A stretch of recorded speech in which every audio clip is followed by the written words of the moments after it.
Il fallait maintenant chercher les hommes de main pour tuer Lumumba.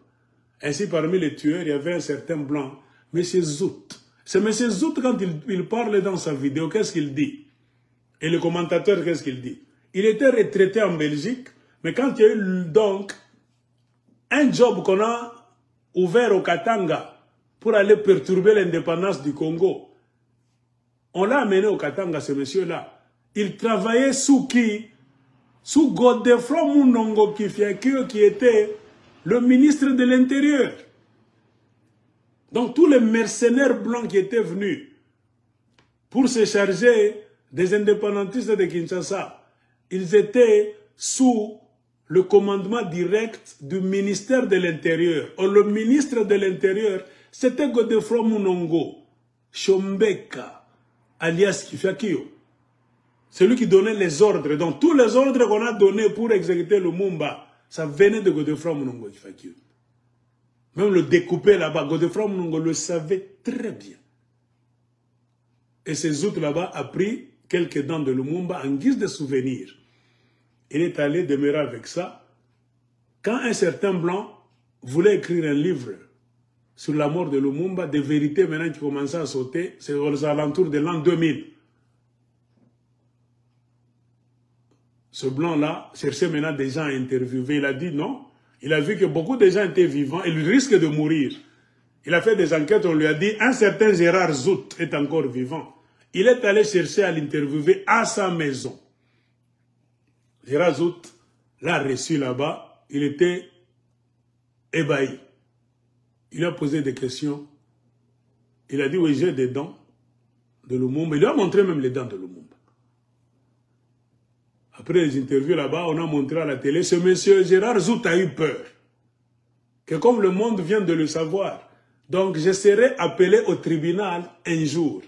Donc c'est clair maintenant, beaucoup de gens savent clairement ce qui était le secret, que je suis l'assassin numéro 1 de Lumumba. C'est moi qui avais découpé Lumumba. Qu'est-ce que ce Gérard Zout a fait? Il a pris les deux dents, c'est un colon. Des gens qui ont accompli une grande mission, qui ont aidé la Belgique à se réinstaller encore au Congo pour contrôler nos milliards de richesses. Ce sont les gens qu'on paye gracieusement par le gouvernement des Belges. Ainsi, ils ont beaucoup de maisons de campagne, ils ont même des bateaux, ils vont s'amuser sur l'eau. Ce monsieur, qu'est-ce qu'il a raconté? Pour éviter des problèmes, il faut effacer les traces, les preuves, même si on m'a mené au tribunal demain. Il a pris les deux dents de Lumumba lui-même. Il a sauté sur son bateau, il est allé en mer. Il les a jetés dans la mer pour effacer les traces. Même si vous venez, il va vous dire, est-ce que vous avez des preuves? Ouais, il a jeté ça. Gérard Zout était policier au Congo belge. Après l'indépendance, il entre au service du gouvernement sécessionniste katangais. Il est commissaire et doit donc obéir aux ordres du ministre de l'Intérieur. On est en janvier 61. Lumumba, premier ministre du Congo indépendant, a été limogé. Sous la pression des milieux d'affaires belges, il est arrêté, puis livré aux Katangais, ses ennemis. Il est assassiné avec deux de ses compagnons et Gérard Zout est chargé de faire disparaître les corps. Gérard Zout, celui-ci avait conservé deux dents de Patrice Lumumba. Pourquoi? Pour moi, j'ai considéré cela comme la preuve de ce que je connaissais la vérité sur toute l'histoire de Lumumba. Si un jour on me la demandait, parce qu'à l'époque on racontait des tas d'histoires autour de cela. Chacun y avait été, avait fait cela, etc. Et moi, j'étais le seul à y avoir été. Je me taisais. Quand avez-vous décidé de faire disparaître les dents? Hier ou avant-hier, lorsque De Witt était ici, il était là à pérorer et à me dire que j'allais être accusé de meurtre. Qu'avez-vous fait alors? Ce que j'ai fait, avec mon bateau, j'étais en mer et je les ai fait disparaître. Je suis le seul à savoir où, personne ne les retrouvera. Mais curieusement, on nous a montré le gouvernement de Sama Lukonde, notre frère Katangais, aller encore en Belgique, faire des cérémonies là-bas, avec un grand cercueil, là où il y a la dent. Ils disent maintenant au singulier la dent de Lumumba. Or, le Gérard Zout parlait des dents, qui étaient au nombre de deux. Ma question a toujours été, pourquoi cacher les dents? Les dents, ce n'est pas le sexe de quelqu'un quand même. Là où il faut de pudeur, la honte, tout ça, non. Nous avons des pharaons embaumés. On les montre comme ça, dans des musées.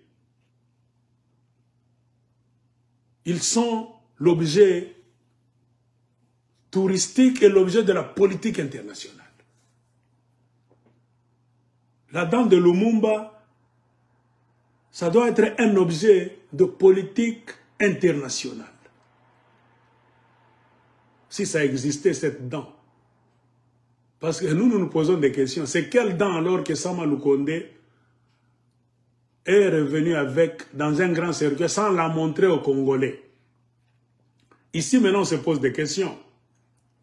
Sama Lukonde répondra à des questions. C'est-à-dire quand vous faites la politique, ne prenez pas, si vous avez l'habitude de prendre les Congolais pour des imbéciles, comprenez pourquoi je vous dis, ces gens-là, les politiciens congolais en général, pensent que comme les Congolais sont des idiots, des imbéciles, ils ont réussi à imbéciliser la jeunesse congolaise, même les adultes congolais, la majorité va Wazaki. C'est le Djalelo.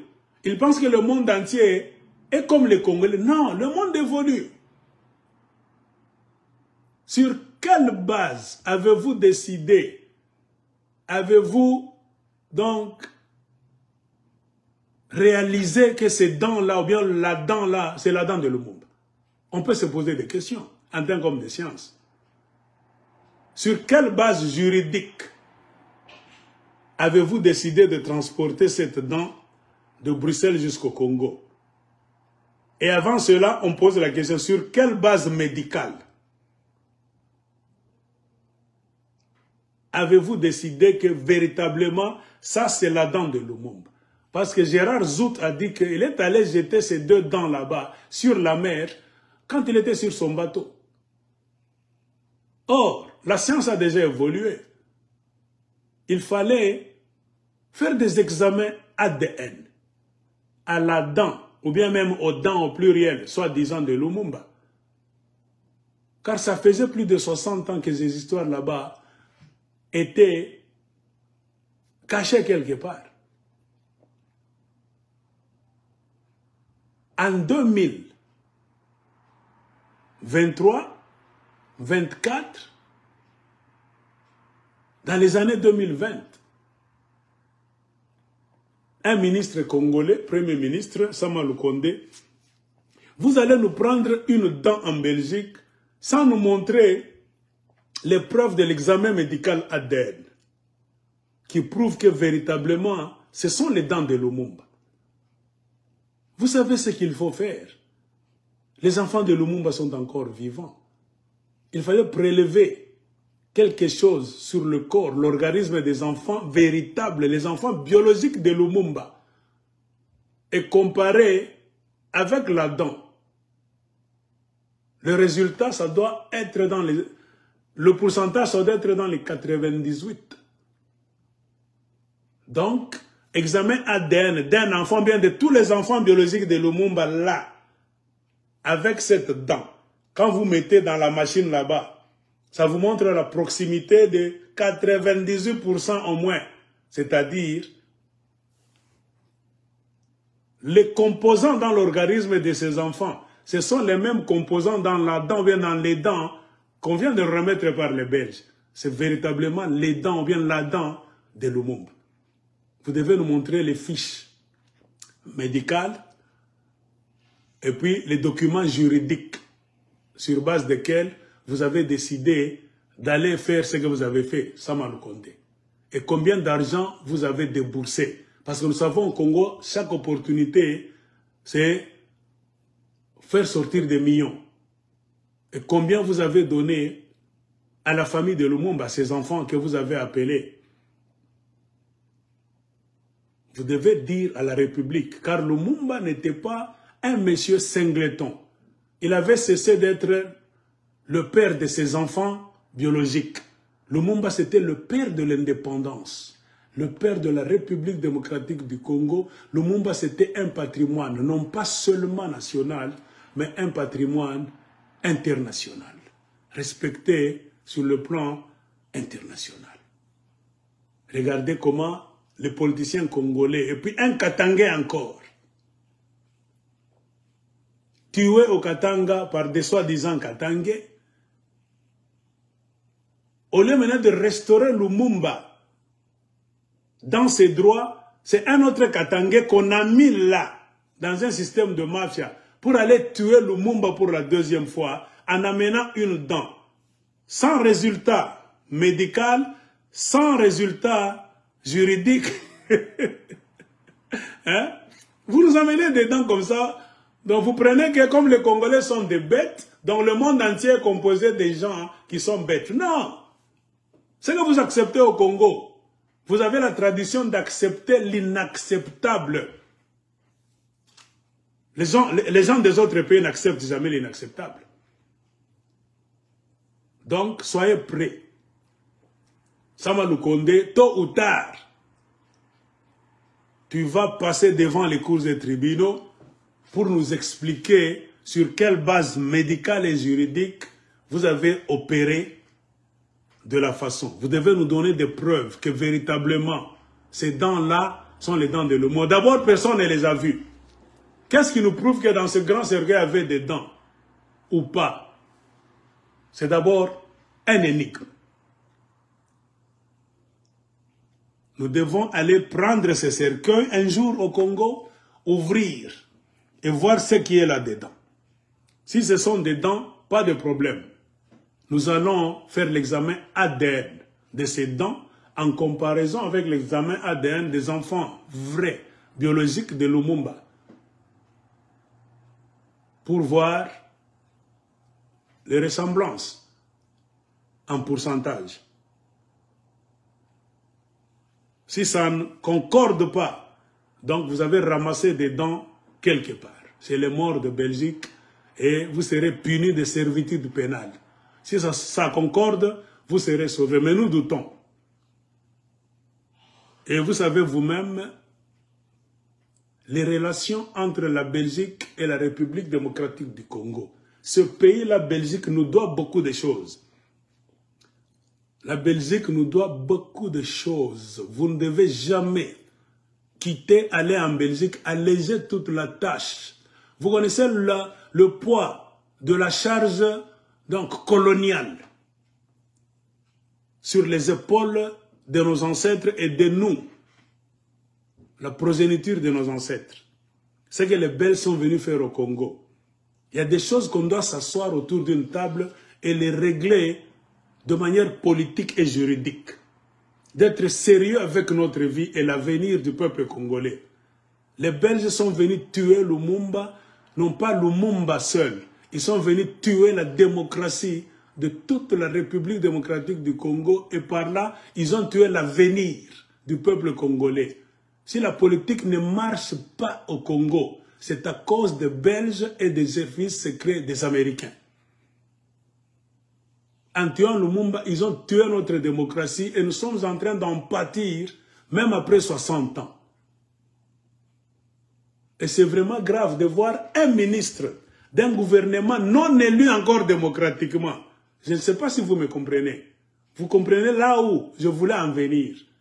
Un ministre Sama Lukonde d'un régime non élu démocratiquement.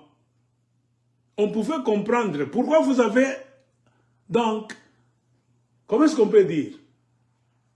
Donc, vous avez, comment est-ce que je veux dire? Donc, vous avez fait ces histoires là-bas rapidement. C'est la mafia des Belges. Donc les Belges se sont lavé les mains.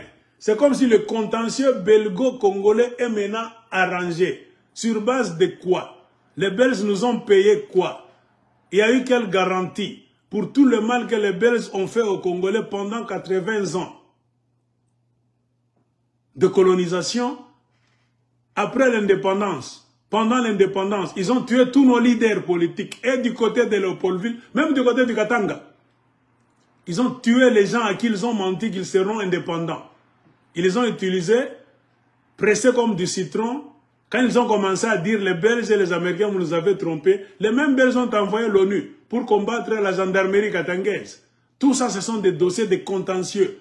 Même entre Katangais et Belges, on a des contentieux. Si aujourd'hui vous parlez de l'indépendance, oh, nous sommes indépendants, on a signé des histoires à l'ONU, oh, nous les Katangais, oh, il y a ceci, il y a cela. Beaucoup de gens mentent. Quand vous suivez très bien, pourquoi vous vous mentez? Vous n'avez pas donc, de version exacte du Katanga. Le Katanga était indépendant, oui ou non. Pourquoi vous avez du mal à définir cela? C'était un mensonge des Belges. Le Katanga n'a jamais été indépendant. Le Katanga était en sécession. C'est-à-dire c'était dans la processus, dans la procédure. Donc le processus de se détacher du Congo. C'est ce qu'on appelle la sécession. Ce mouvement-là de se détacher. Ça n'a pas abouti à l'indépendance qui devait être sanctionnée par des signatures et des sceaux et des cérémonies en présence des Belges, des Américains même, et même de l'ONU. Ça n'a jamais eu lieu. Ce sont des histoires qu'on a dit de bouche à oreille seulement, car c'était la promesse fallacieuse des Belges et des services secrets américains. Et regardez comment est-ce qu'ils collaboraient quand vous lisez des livres. Vous qui aimez croire, nous ne croyons plus. Nous faisons des recherches. Regardez tout ce qui s'est passé au Katanga.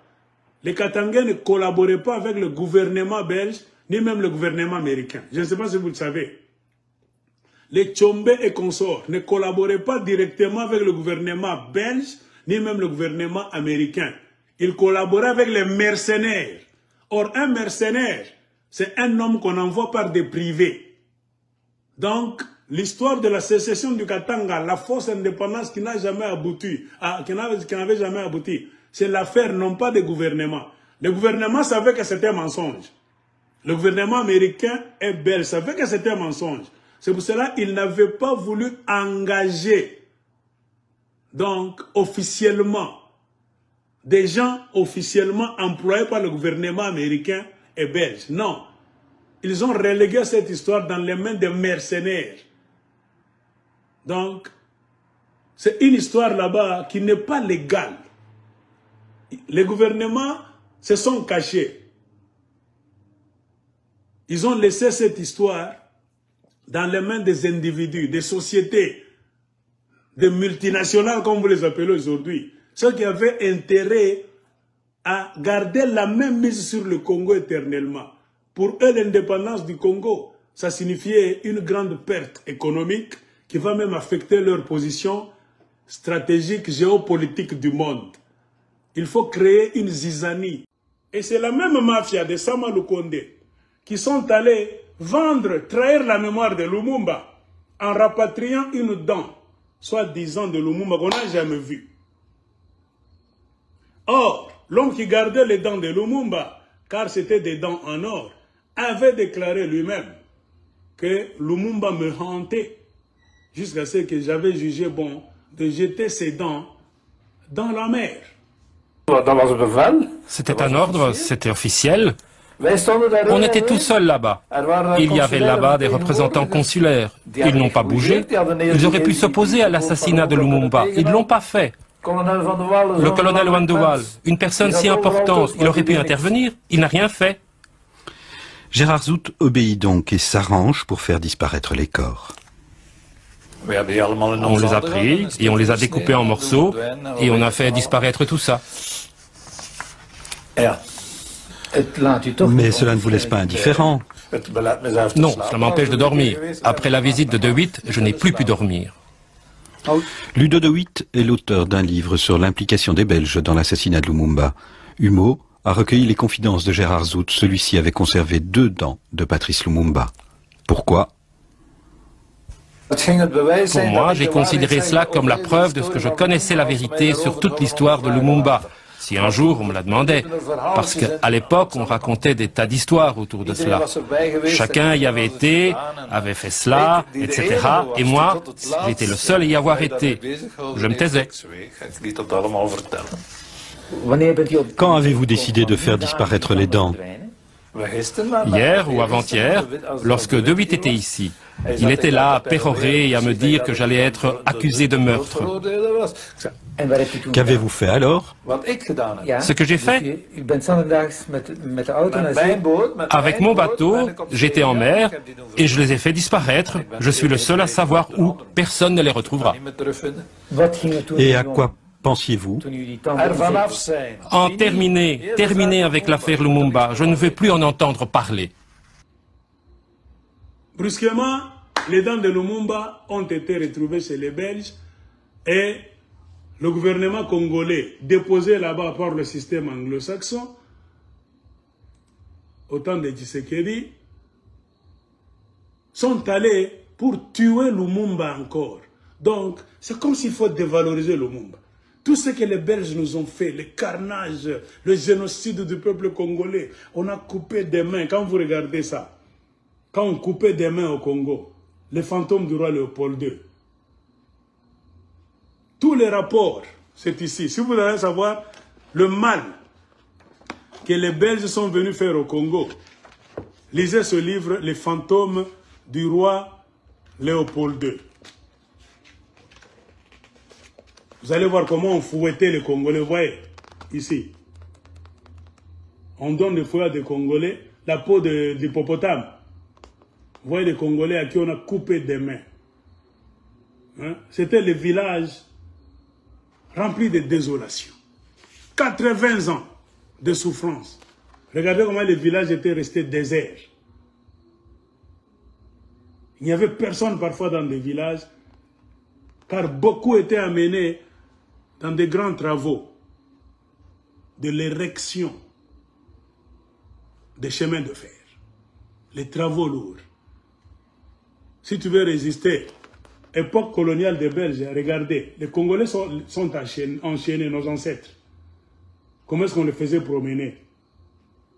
Avec un Congolais ici, vous voyez le Congolais qui est là, avec une arme, hein? Un Congolais qui garde ses frères congolais, qui les enchaîne pour le plaisir des Belges. Donc, tout ce qu'on nous a fait, voilà comment l'homme blanc belge a dénigré le Congolais. Tu vois, on a écrit beaucoup d'histoires. Si vous lisez ce livre, vous allez comprendre ce qui s'était vraiment passé. Le roi Léopold II, avec son système, ont tué plus ou moins 10 millions de Congolais. C'était notre génocide. Ce sont des gens comme de Lumumba qui étaient conscients, intelligents comme vous tous, oui. La différence entre Lumumba et beaucoup de Congolais, il était intelligent et conscient. Il était illuminé, un cerveau ensoleillé. Vous avez des cerveaux obscurs. Ils ont vu dans Lumumba un monsieur qui aime ce pays-là et qui aime ce peuple. Et cela s'est traduit dans son discours. Le roi Baudouin est venu pour vous donner la soi-disant indépendance avec la complicité d'un président Kassavou qui était mou, indolent là-bas, manipulable facilement. Il a écrit un discours là-bas pour ne pas offenser les colons. C'était un discours de réconciliation, c'est-à-dire vous étiez venus chez nous, vous nous avez fait ceci, vous nous avez appris, oui, maintenant c'est le moment, on va rester des amis, on va collaborer, tout ça. Un président, mais le Premier ministre, élu au Parlement, à l'Assemblée nationale, selon la constitution du moment, c'est ce qui a fait que notre pays s'appelle République démocratique. Tout doit être mis en place par un système populaire. C'est ce qui a fait que le Premier ministre ne sera jamais nommé par le président. Ainsi avaient décidé nos pères et nos ancêtres. À la veille donc, après l'indépendance. Ils étaient déjà prêts. Ils se sont préparés là-bas, les élections ont eu lieu. Les Belges, quand ils allaient venir, ils allaient s'adresser à qui? À un peuple désorganisé qui n'attendait que la passation du pouvoir. Car le pouvoir ne se... Donc, on ne laisse pas le pouvoir sur la rue. Les Belges n'allaient pas venir faire des discours le 30 juin sans qu'il y ait des gens au pouvoir, non. ils allaient laisser le pouvoir acquis. C'est pour cela qu'il fallait vous organiser d'abord. C'était le 30 juin. Il fallait qu'il y ait déjà un président et un gouvernement avec le Premier ministre qui devait attendre le roi Baudouin venir. Ainsi Kasavubu attendait le roi Baudouin qui est venu avec son discours paternaliste et Kasavubu avec son discours là-bas manipulé, un discours là-bas de flatterie. Mais le véritable chef du gouvernement, le Premier ministre élu démocratiquement, dans un régime parlementaire, voilà c'est ce que je voulais dire. Selon le protocole de ce jour-là, Lumumba n'était pas au programme. Car les Belges savaient que ce monsieur est tellement intelligent, c'est un homme conscient, il aime ce pays, il va nous dire des vérités. Pour échapper à ces vérités, ils n'ont pas mis Lumumba sur la liste, service protocolaire. Lumumba n'était nulle part. En tant que chef de gouvernement, il parlait au président, il parlait aux gens. On l'a soufflé que sais-tu que tu n'es pas sur la liste des gens qui auront droit à la parole. Lumumba dit, c'est vrai, ça oui. Les Belges sont en train de tout faire pour que Kasavubu, le doux, l'homme qui est venu des séminaires de prêtres là-bas, puisse parler, mais pas toi. Lumumba dit, jamais je vais parler. Ainsi, Lumumba a composé son discours lui-même. Il a écrit son discours symbolique que vous connaissez. Il a pris un papier, il l'a mis dans son veste. Il savait qu'on ne va pas me laisser le temps de parler. C'est ça le système qui continue. Des Congolais honnêtes comme Lumumba ne seront jamais présidents du Congo, ne seront jamais ministres au Congo. Donc, le pouvoir au Congo, c'est des voyous en voyous. Les voyous katangais ont laissé le pouvoir dans les mains des voyous kassaïens. Connais-tu? Et pour rentrer dans le passé, Lumumba fait son discours. Vous connaissez les faits atomiques. Le roi des Belges était devenu rouge, roi Baudouin. Kasavubu, président, avait peur. Les parlementaires, députés nationaux à l'Assemblée nationale, là où ils étaient assis, se levaient chaque fois et applaudissaient Lumumba. Wow. Lumumba, c'était l'homme du moment. Il a cloué au poteau et le roi des Belges et Kasavubu, le président Amadoué. Ainsi, le roi Baudouin dit, je pars. Mais cet homme, il faut l'éliminer. Mort ou vif, il faut l'arrêter, de l'éliminer. C'est après ce discours que Lumumba avait signé sa mort. Les services secrets américains et le Royaume de Belgique travaillaient maintenant pour l'éliminer. C'est ainsi qu'un président américain qui était militaire, en ce temps-là, un certain Eisenhower,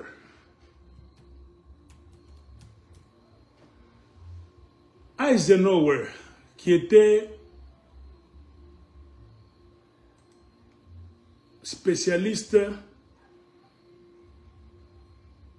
dans les systèmes de mafia, assassinat, tout ça.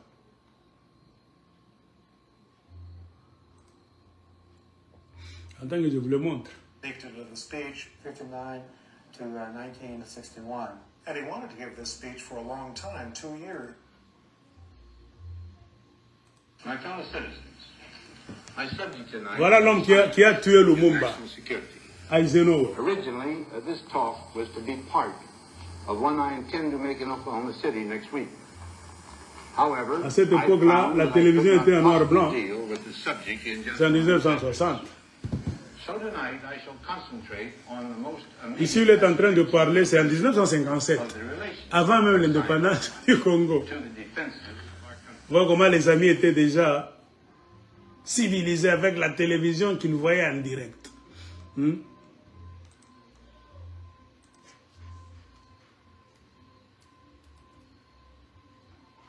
Son nom c'était Dwight Eisenhower, 34e président des États-Unis. Il a régné de 1953 à 1961. Donc quand ils ont tué Lumumba et puis il est parti. C'est de la même manière que Clinton a tué Kabila, le père, et il est parti. Vous voyez, même scénario. Donc Laurent Désiré Kabila, c'était comme la réincarnation de Patrice Emery Lumumba. Et Laurent Désiré Kabila, c'était un lumumbiste, nationaliste jusqu'au bout des ongles. Un homme qui était prêt à défendre le Congo, trahi par ses frères Katangé et les autres Congolais. Kabila dictateur, Ayeli Biso Rwandais. Ok, Ayeli Bino Rwandais, mais vous avez fait quoi avec Mobutu? Avez-vous arrangé le pays? On vous a donné beaucoup d'opportunités. Conférence nationale souveraine. Qu'est-ce que vous avez fait? L'UDPS n'a jamais réussi à enlever Mobutu du pouvoir. Car Tshisekedi était l'ami intime de Mobutu. C'était la politique de mafia. La journée, ils font des bruits. La nuit, ils vont prendre de l'argent chez Mobutu. Ainsi, il fallait des forces extérieures pour venir changer la donne politique au Congo.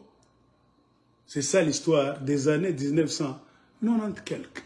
Ainsi, un certain Laurent Désiré Kabila, secondé par les Rwandais et les Ougandais, est venu chasser Mobutu véritablement. N'eût été ces forces extérieures, Mobutu allait vieillir au pouvoir. Car les Congolais sont toujours des malhonnêtes et des incapables. Ainsi, le président américain Eisenhower a vêtu les militaires mercenaires de l'uniforme de l'ONU, casque bleu. Ils sont venus, Lumumba a cru que c'est pour sa protection. Alors, ils ont dit, oh, nous allons te faire fuir, tout ça. Alors, c'est eux-mêmes qui sont allés encore le récupérer. Car ils étaient en train de le traquer, tous les mouvements. Ils l'ont récupéré. On attendait Lumumba où? Au Katanga, car les Belges avaient érigé leur QG au Katanga. Là où nos pères, les Katangais, leur ont donné donc refuge. En échange de l'indépendance du Katanga, restez ici chez nous, éliminons Kinshasa, vous allez prendre Kinshasa, Léopoldville et tout le Congo, vous allez nous laisser le Katanga. Vous voyez le salaire de la traîtrise. C'est comme si les Katangais ont accepté de tuer Lumumba, donc, c'est ça la vérité historique. Un historien doit dire la vérité.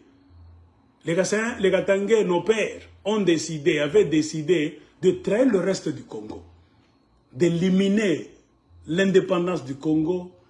Les hommes politiques du Congo, les Lumumba, il faut les éliminer pour plaire aux Belges, afin que ces mêmes Belges puissent nous donner l'indépendance. Comme le salaire du péché, c'est la mort. Regardez ce qui a eu lieu. Les Belges n'ont rien donné aux Katangais. Quand ils ont joué le rôle, ils ont fini, ils ont tué Lumumba physiquement. Les Belges maintenant ont commencé à tuer les Katangais. Ils ont mis Mobutu à Léopoldville, ils ont obligé maintenant les Katangais, rentrez vous tous à Kinshasa. Car le vrai pouvoir doit être à Kinshasa. Et notre indépendance. Vous nous avez promis, Mwende, Vanyangalagata, qu'on a Léopoldville. Ainsi les Katangais étaient fâchés. Ils ont commencé à prendre les armes dans la structure de la gendarmerie katangaise. Pour combattre qui? Qui était l'ennemi des Katangais? C'est l'ONU. Les Katangais se battaient avec les militaires de l'ONU.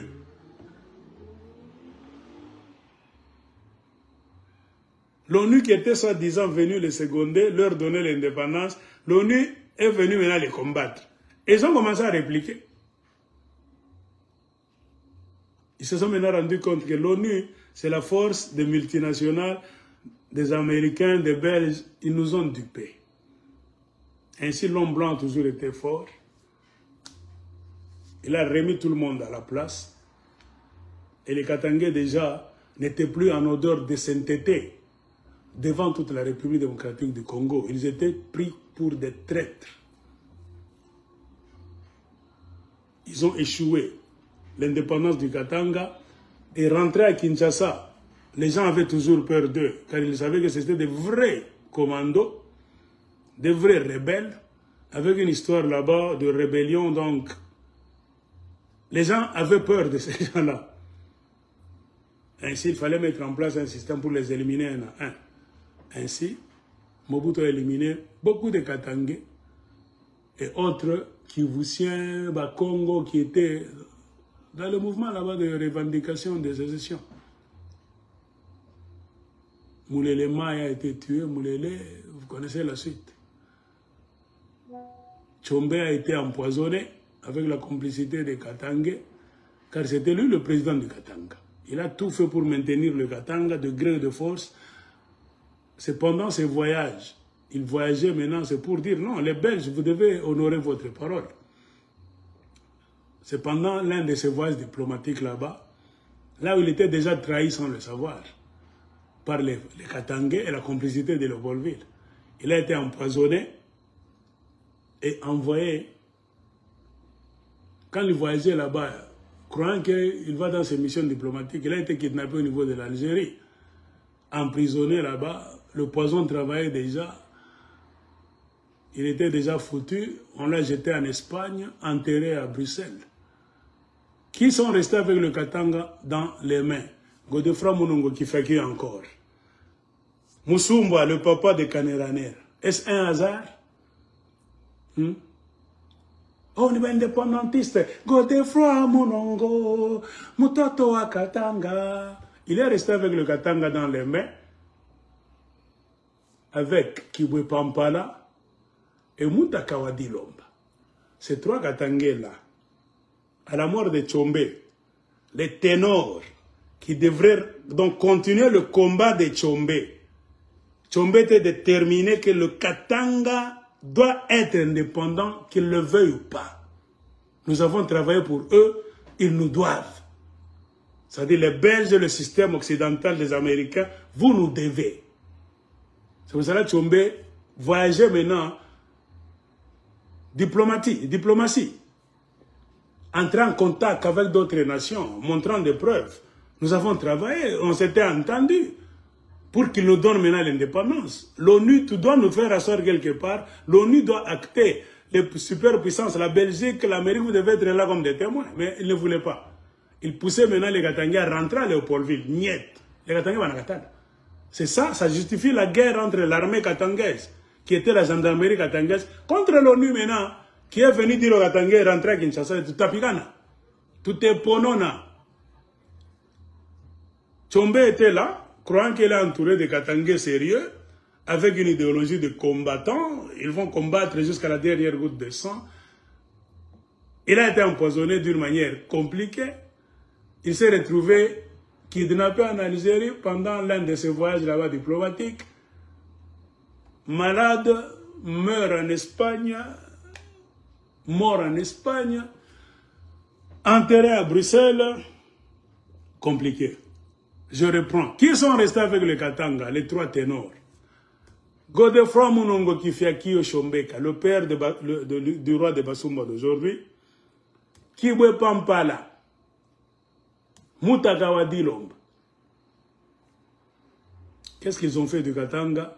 Mais quand vous entendez les enfants de Katanga ignorants, qui ne connaissent pas la vraie histoire du Katanga, Banamwimbiaka Munongo Godefroid Kifiakio, Baba Katanga, Godefroid Munongo, Barikombene, qui t'a dit que Godefroid Munongo se battait pour le Katanga?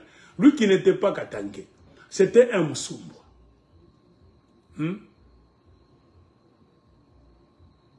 Katangé a mouillé histoire. Je comprends maintenant pourquoi vous ne faites pas de recherches. Beaucoup de Katangais que vous applaudissez, oh, en 1959, 60, n'étaient pas là pour le Katanga. C'était des traîtres. Parmi lesquels Godefroid Munongo Kifiakio, c'était un traître. Le Katanga, ce n'était pas sa province. Lui, c'était un Musumba de Bayeke, injecté, infiltré par le système des Belges, pour prendre l'information du Katanga et informer les Belges. Contrôler le système du côté du Katanga et le reste du Congo. Pourquoi son grand frère, Antoine Munongo V, celui qui était allé représenter tous les chefs coutumiers du Congo, parce que les Munongo avaient quelle terre? Ce sont les rois de quoi? Les empereurs de quoi?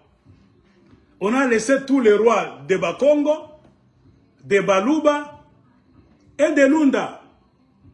Les trois grands ensembles du Congo qui ont fait le Congo que vous connaissez aujourd'hui. La majorité des entités ancestrales qui ont fait la grande partie du Congo que vous connaissez aujourd'hui, c'était l'Empire Congo, l'Empire Luba et l'Empire Lunda. Mais tous ces rois là-bas, les grands, qui ont fait même nos traditions. Si nous parlons dans nos langues, nous avons des traditions, tout, c'est eux. Ils n'ont pas eu droit à la présidence de tous les chefs coutumiers du Congo à la table ronde de 1959. On est allé donner à un certain Antoine Munongo V, le grand frère de Godefroy Munongo, Shombeka et Musumbwa, les descendants de ceux qui sont venus kidnapper le Katanga dans le système de Garengas. Vous comprenez? Beaucoup de Katangais n'étaient pas au courant. Les Belges ont continué à vous présenter les Munongo qui sont vos frères. Non, c'était des traîtres qui travaillaient pour les Belges. Il n'avait aucune terre au Katanga, aucune tradition. Comment allait-il représenter tous les rois du Congo? Première question. Comment allait-il demander l'indépendance du Katanga, eux qui n'étaient pas Katangais, qui n'avaient aucune chefferie, aucun royaume, aucun empire, même au Congo et même au Katanga? Katangais. Est-ce que il ne faut pas que tu m'y C'est parce que vous ne lisez pas. Tous les mercenaires qui venaient là-bas, les Bob Denard, tout ça, qui les recevait? Godefroy Munongo qui fait qui? C'est lui qui avait le téléphone. Tshombe était un président, parfois beaucoup d'histoires dépassaient Tshombe. Car le système de mafia, il n'avait pas confiance aux vrais Congolais. Or, Tshombe c'était un Katangais, mais Congolais. Il travaillait avec les soi-disant Katangais, mais les Munongo étaient des étrangers. Même avec les Katangais soi-disant indépendance à Katanga, les Belges savaient que ces gens vont se battre pour l'indépendance du Katanga parce qu'ils sont Katangais. Les vrais. Ils ont leur royaume ici, leur chefferie, ils ont des terres, des traditions, même des langues. Mais ceux qui peuvent nous aider à éliminer d'abord Léopoldville, quand ils finissent, ils vont nous aider à éliminer maintenant les Katangais. C'est les Munongo. Car ce ne sont pas des Katangais, ce sont des infiltrés de Basumbwa, à qui les Belges ont donné un devoir de fouetter les Katangais, de les conquérir et de les surveiller, les Batumbula. Donc ce sont les Batumbula qui sont allés à la conférence de 1959, au nom de nos chefs coutumiers du Congo Mobimba, et c'est un autre Mutumbula, qui est devenu ministre de l'Intérieur, au Katanga, qui causait avec les Belges, même dans le dos de Tshombe. La preuve en est que quand ils ont fini d'éliminer Tshombe, qui était l'un des grands jokers de l'indépendance du Katanga, le vrai père du Katanga, c'est Tshombe. L'homme diplomatique qui s'était battu, qui faisait des voyages, qui voulait pousser les forces extérieures étrangères à accepter que le Katanga soit indépendant, c'était Tshombe. Il a fallu faire quoi? L'éliminer. Je vous pose la question. Godefroy Munongo Kifakio est resté là, Kibwe-Pampala, avec Mutakawadi Lomba. Ils ont fait quoi du Katanga? Ont-ils continué le combat de Tshombe? Ce n'est pas à moi de vous répondre. Consultez vos documents d'histoire. Si vous allez traîner à trouver la réponse, rien. Quel a été leur prochain move? Comme on dit en anglais, the next move. Ils ont remis le Katanga à Léopoldville, chez Mobutu. Hein? Godefroy Munongo a remis le Katanga chez Mobutu. Et les Belges qui avaient fui tout le Congo, qui avaient peur de Lumumba, des Lumumbistes, des indépendantistes nationalistes, ont commencé à revenir à Léopoldville. Parce que Lumumba était déjà mort. Au Katanga, il y avait la guerre. Les Belges ont fui encore. Les Katangais ont dit Monatulanda, Tutamipika. Ils ont éliminé les Tshombe, tout ça. Les Belges ont commencé à revenir. Et au Katanga, et à Léopoldville. C'est ainsi tous les traîtres katangais. Comme le Godefroy Munongo Kifakio, le Kibwe-Pampala et le Mutakawadi Lomba, après avoir été des ministres qui occupaient des postes, donc, de notabilité du côté du Katanga qui cherchait l'indépendance, ont été repêchés et sont allés à Léopoldville. Et Godefroy Munongo Kifakio Shombeka est devenu quoi? Ministre de l'Intérieur encore. Alors qu'il était ministre de l'Intérieur dans un Katanga soi-disant qui cherchait l'indépendance. C'est un cadeau. Donc, wana chenga bakatange, wana balanda, bakatange, wana pita pita makila papa. Indépendance ya nini, bazoba. Tope sabino nini, boze edaki biso, ko boma indépendance ya Congo mobimba. Bazoba. Boze indépendance te ba traître. Maintenant, boko kufa moko moko. C'est ainsi que le carnage a commencé. Mobutu a commencé maintenant à tuer les Katangais qui restaient vivants. La tête, il fallait la couper. Car la tête, le papa de l'indépendance du Katanga, c'est Tshombe. L'homme qui faisait peur aux Blancs. Tshombe éliminé, les traîtres ont fait tuer beaucoup de Katangais. Jason Sendwe, qui l'a tué? C'est quoi de frère mon Ifaki? Le Mouloubakat de Jason Sendwe. Mais on a Baloubakat dans le meno, ben on a mis à Bamounongo et Bandouyabo. Dans le groupe de Katanga, les enfants de Baloubakat adorent les Mounongo. Ils me combattent moi. Moi, l'aigle d'écologie, nous n'avons pas divisé Bakatangé. Bamounongo, Baba, Bakatanga, ni Bandouyabo, ben on a Mouindia Katumbi. Katumbi, pourquoi? Être à traverser pour aller se faire prince de Baïké. Katumbi n'est pas Congo, n'est pas Katangé. De mère zambienne et de papa gréco, je ne sais pas là, juif. Comment Katumbi est entré dans le club de Mounongo? C'est un mafieux lui aussi. Ce sont les gens qui rêvent de faire du Katanga un royaume qu'ils vont contrôler, non pas pour le compte des Katangais, pour le compte des forces étrangères. Car Katumbi travaille pour les forces étrangères. Et les Mounongo aussi, ils n'ont aucune terre dans l'histoire du Congo. Les Belges savent très bien que les Mounongo ne sont pas autochtones du Katanga. Ils n'ont ni terre, ni tradition, ni quoi que ce soit. Ils ne parlent même pas Kisumba. Allez à Bunkea, tout le monde parle Kisanga. Et ce sont des Basumba. Pourquoi ils ne parlent pas Kisumba? C'est ça la question qu'on doit se poser. Or, la tradition du Congo nous dit, un Kachokwe, parle Kikachokwe. Quand tu es Kasaï, tu parles Kikasai. Un Moutetela parle Kitetela. Comment un Musumba ne parle pas Kisumba, il parle Kisanga? Ça cloche. Ce n'est pas la tradition ancestrale du Congo. Les trois piliers qui nous aident à identifier les vrais Congolais des faux. Vous devez parler, votre tribu doit rimer avec votre langue. Tu es Musanga? Oui. Tu parles Kisanga? Oui. Tu es un vrai Musanga. Tu es Musumba? Oui. Tu parles Kisumba? Non. Vous parlez quelle langue? Nous parlons Kisanga. Ça cloche déjà. Ça ne cloche pas très bien. Des infiltrés. Oh, ben Nyamulenge, vous parlez que Nyamulenge? Hein? Parlez un peu. C'est le Kinyarwanda. C'est une fausse tribu créée par les Belges. Les Belges sont derrière la fabrication de Banyamulenge, comme ils ont créé les Basumba Bayeke au Katanga. Au Katanga, ça a eu lieu quand il n'y avait pas d'Internet. C'est avant les années 1960, avant qu'on ait même l'indépendance. Les Belges ont donné des rôles, nous ont fait infiltrer des Tanzaniens Bayeke Basumba. Il n'y avait pas trop de moyens de communication. C'est pour cela que ces gens sont infiltrés sans trop de difficultés. Quand les Congolais ont commencé à étudier même les Katangais, il y a eu des archives, mais ils ont brûlé tout ça. Et l'homme qui a brûlé beaucoup d'archives du Katanga, c'est Godefroy Mounongo Kifiakio, le père de ce Kanérané-là que vous voyez aujourd'hui.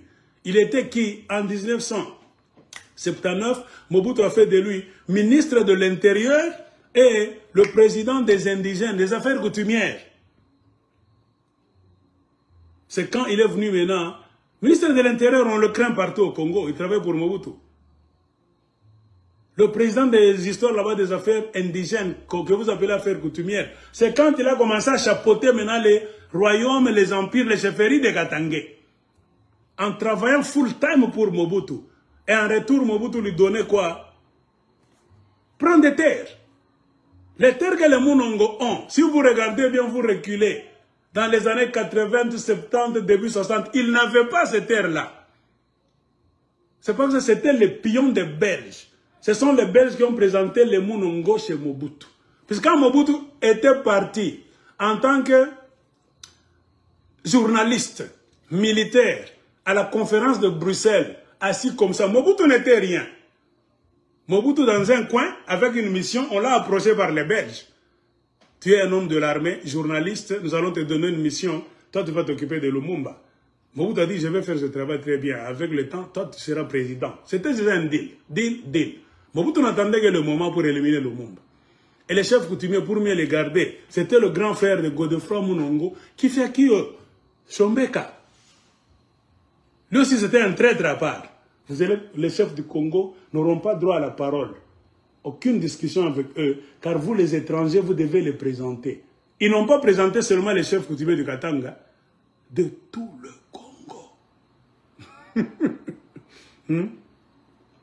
Et le système continue.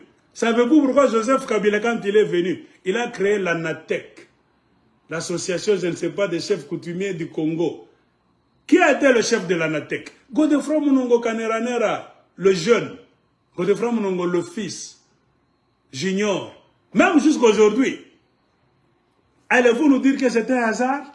Pourquoi seulement les Munongo sont les chefs de tous les chefs coutumiers du Congo? Kabila travaille pour vous les Congolais, pour vous les Katangais, les Munongo travaillent pour vous, et c'est un hasard. Quand l'oncle paternel de ce Munongo d'aujourd'hui, c'est lui qui était allé en 1959, représentait tous les chefs coutumiers du Congo, dont les grands ensembles sont les Bakongo, les Baluba et les Lunda. Bachefu banene, moi bote kumikulu anani, ya mkubwa yake, oncle paternel, wawu Kaneranera. Allez-vous nous dire que c'était un hasard, Katangé, le reste des Congolais? Amusoma une histoire. Des infiltrés pour vous gérer et vous contrôler et donner le rapport. Vous contrôlez et donc brouiller vos chefferies. Quand on a un problème de succession au Congo, dans nos empires, nos chefferies, les Munongo jouent un grand rôle. Savez-vous combien de chefferies ont été malmenées, décapitées du temps de Mobutu, avec l'aide des Munongo, surtout du côté du Katanga? Les vrais chefs, il faut les éliminer. La succession, on crée des problèmes. Ton père meurt, c'est toi qui dois être le roi, on te refuse par le MPR. On te met de côté. On prend quelqu'un de votre tribu qui est d'une famille simple là-bas, il devient Moulopwe, chez les Baluba. Il y a trop de cas chez les Baluba comme ça, Baluba 4. Quelqu'un m'a même dit, même chez les Karunda, ils ont été combattus. C'est pour cela que Mwantef Kawel était tué dans un accident par les militaires de Mobutu. Mwantef Kawel était tué par le MPR. Après Mwantef Kawel, les Karunda aussi, nous devons regarder dans les dynasties de Mwantiaf côté Karunda. Il y a beaucoup d'infiltrés maintenant. Comprenez pourquoi les Karunda sont devenus trop faibles au Katanga. Eux qui étaient les plus forts dans le sud du Katanga.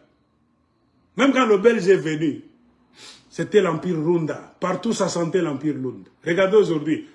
Un grand empire.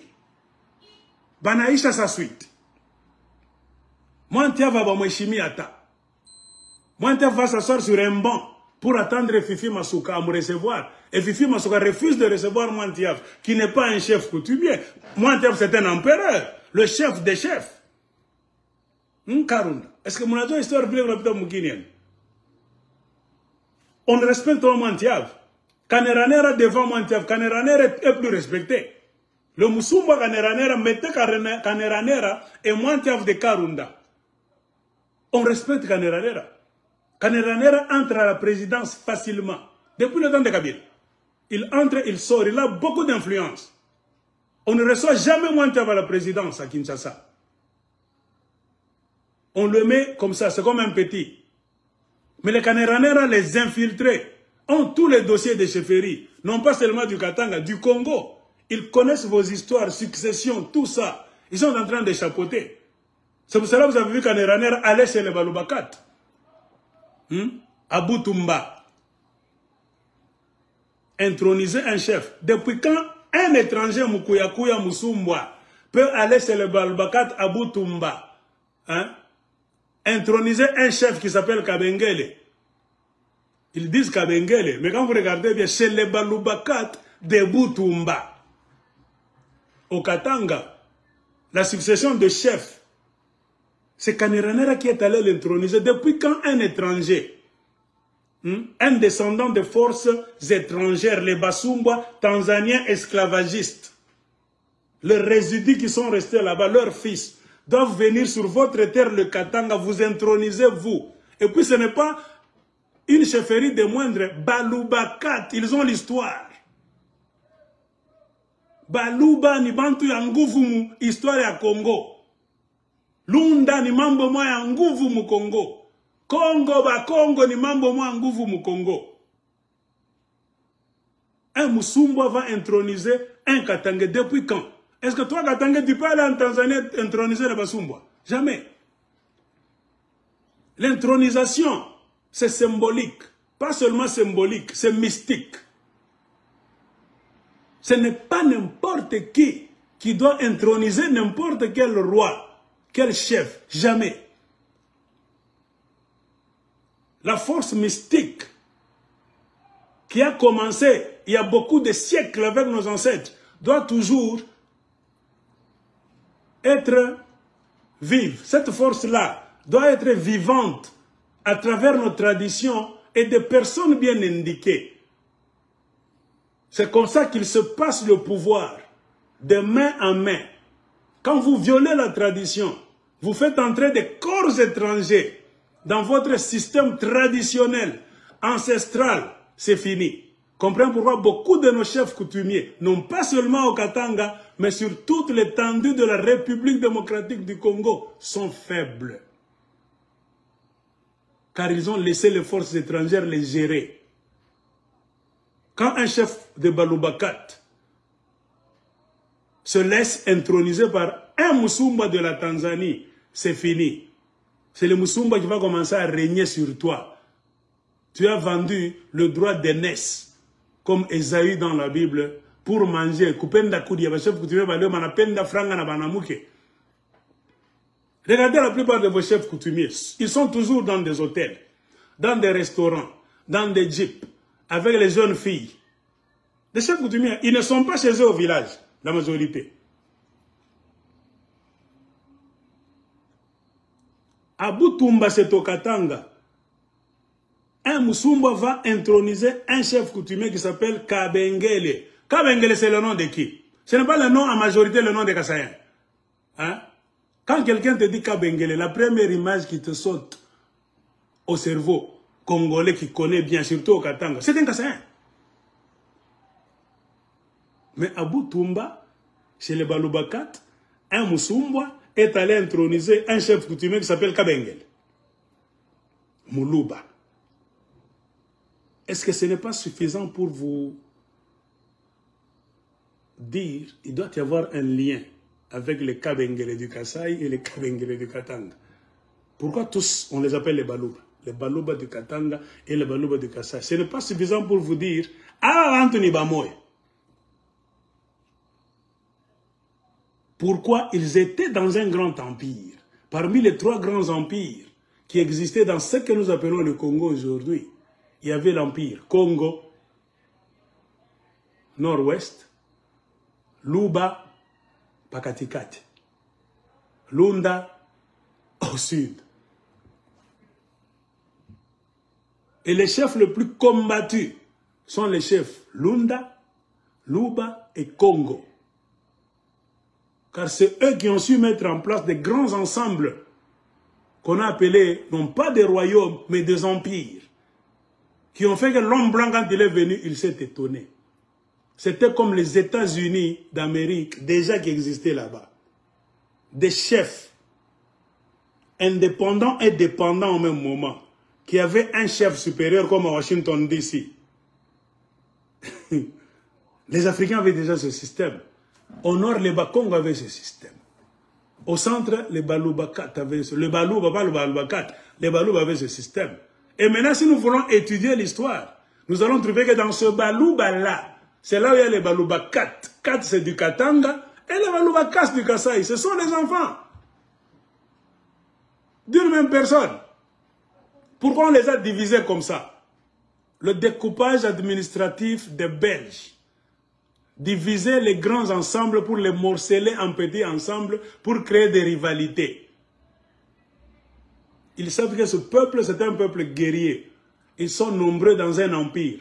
S'ils restent ensemble, ce sera un bloc de résistance qui va nous faire échouer beaucoup de nos plans malicieux.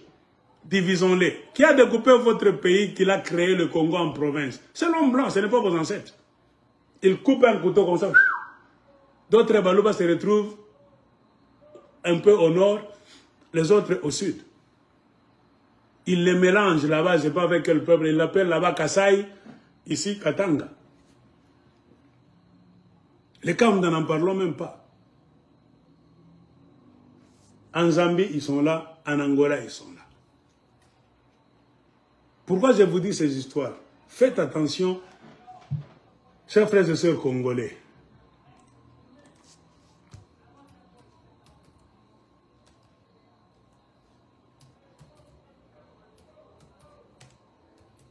Attendons d'abord. Si je ne trouve pas, je vais passer à autre chose.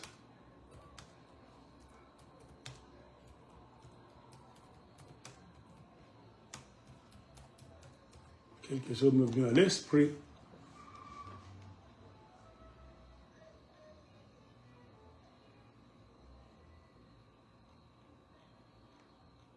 Bon, je vais chercher cette image prochainement, là où le chef Kaneranera de Basumba a eu le culot d'aller introniser un chef chez Balubakat. Depuis quand un Moussumba doit introniser un chef chez Balubakat? Ça n'a jamais eu lieu dans l'histoire. Des descendants des infiltrés, des esclavagistes qui ont tué nos ancêtres, qui ont volé nos richesses, commencent à devenir des chefs suprêmes, commencent à s'ingérer dans la chaîne là-bas. La chaîne de transmission de puissance, de mysticisme de nos ancêtres. Yaninga bale bakajikati. Muna mwingisha pale, yana kukufika we chapeau. Akufika yikomo, kulo kubulu bakati. Kunaisha puissance inaisha. La puissance ancestrale doit rester intacte. À travers quoi? La tradition. Ce n'est pas n'importe qui doit introniser n'importe quel chef. La tradition nous dit, c'est celui-là. Les gens de cette famille dans un système tant, tel. C'est à eux de venir nous introniser. Comprenez pourquoi dans ce qui était l'Empire Lunda, que ce soit en Angola aujourd'hui, une partie restait en Angola, l'autre en Zambie. Même si les Blancs ont coupé, c'est devenu la Zambie, l'Angola, le Congo. Tout ce qui était l'Empire Lunda, ça existe dans le mental de nos ancêtres. Ainsi, un chef dans le système de l'Empire Lunda en Zambie ne peut jamais sentir qu'il est chef s'il n'est pas intronisé par les Mointiaves des Karunda du Congo. Car c'est le représentant de leur père. Babayabo ni bakukatanga kule kunini kunkalai kumusumba. C'est eux. Quand un Kazembe meurt en Zambie, l'autre Kazembe qui viendra, le Mointiaf de Karunda du Congo, c'est lui qui doit aller introniser le Kazembe nouveau. Car c'est le système impérial qui existait, que l'homme blanc a rencontré. En Angola de même. Tout ce qui faisait partie de l'Empire Lunda, même si les Portugais ont venu couper un morceau, un chef coutumier de l'Empire Lunda, le système de l'Empire Lunda meurt en Angola. C'est le Mointiaf qui doit aller introniser le nouveau. La source du pouvoir est venue de Kunkalai. C'est une source d'eau mystique, mystérieuse. On appelle ça Kunkalai.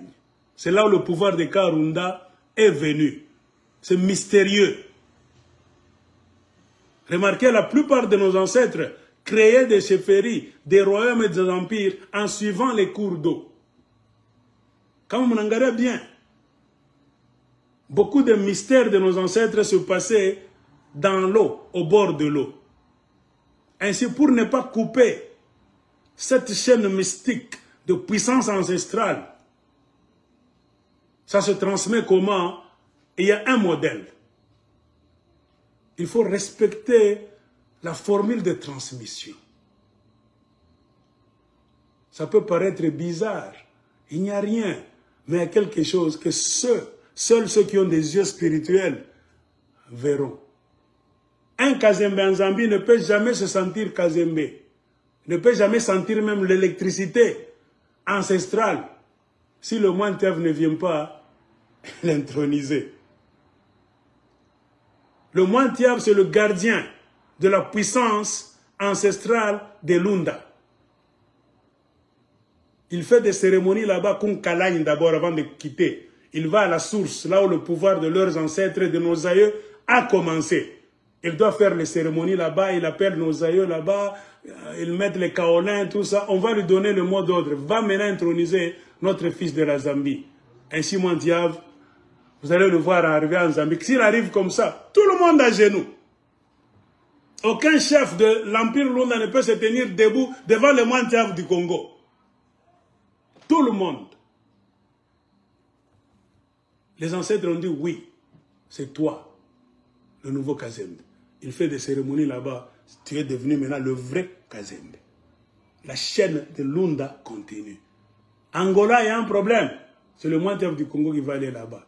Tu ne verras jamais un Kazembe de la Zambie, je ne sais pas qui là-bas de l'Angola, venir introniser un chef de l'Empire Lunda du Congo. Non, jamais. Ce sont les pères qui intronisent le fils et pas le contraire. Pourquoi cette tradition existe? Car c'est de là que vient notre force, que les Blancs ont du mal à contrôler, mais qu'ils ont réussi à contrôler en perturbant l'ordre cosmogonique, ancestral, que nos ancêtres ont pu mettre en place pendant beaucoup d'années. Comment est-ce qu'ont-ils perturbé ça? Ont-ils détruit ça au fil des ans? En insérant parmi nos tribus des tribus fabriquées par les Occidentaux. Ainsi, vous avez les Baeke, soi-disant, Basumba me Baeke au Katanga. Ce sont les gens qu'on a insérés. C'est pour perturber la force mystique du sud du Katanga. C'est la mafia. Ils n'ont jamais été nos frères. Mais ce sont les contrôleurs de nos chefferies pour donner le rapport à Léopoldville et en dehors du Congo. De même, dans l'Est, ce que vous connaissez vous tous, ils sont en train de vouloir vous fabriquer les Banyamulenge. Vous savez pourquoi les Blancs insistent? Ils ont même des armes. Ils nous font la guerre pendant 30 ans en voulant nous forcer de créer une chefferie de Banyamulenge avec une langue Kinyamulenge qui n'a jamais existé. Mais quand les gens parlent comme ça, c'est Kinyarwanda. Tout le monde sait que ce sont des Rwandais, mais les Blancs n'ont pas honte. Pourquoi? Ils connaissent. Les Blancs sont des mystiques qui sont dans des sociétés secrètes. Ils connaissent même l'emplacement. C'est géostratégie, c'est mystique. Économiquement parlant, il y a du pétrole sous le sol de Mulenge. Il y a de l'or, cassitérite, pétrole et beaucoup d'autres minéraux. Donc qui va contrôler les chefferies du sud Kivu? Ce sont les Rwandais qu'ils vont insérer parmi vous. Comme les Basumba contrôlent les Katanga. Mais les Katanga pas qu'en aller au aigle na se maman ke mote. Ben à mon ennemi c'est que les princesses. Odile Mounongo aux États-Unis les princesses. Kaneranera chef suprême. Kamanjo sa majesté. Bongo. Ce sont des gens que les Belges ont créés. Une chefferie de mafia fabriquée par les Belges. Kilulu qui n'a kuriaka Katanga, qui n'a pas sa kikala paka ndani ya Katanga, parmi les Katangais, soi-disant qu'il y a Katangais, je qui tabakuria bien. L'ennemi qui va vous bouffer convenablement, les ennemis du Congo se rendent toujours compte que l'ennemi vient de l'intérieur, non pas de l'extérieur. Ainsi, ils veulent insérer les Rwandais au milieu des Kivusiens, dans les chefferies du Kivu, soi-disant les Bandouga, Bobanyamulenge. Ils ont créé beaucoup de généalogies mensongères. Ils étaient ici, blablabla, bongo. Alors, qui accepte cette histoire? Qui fragilise le combat des Congolais? Ce sont les politiciens congolais.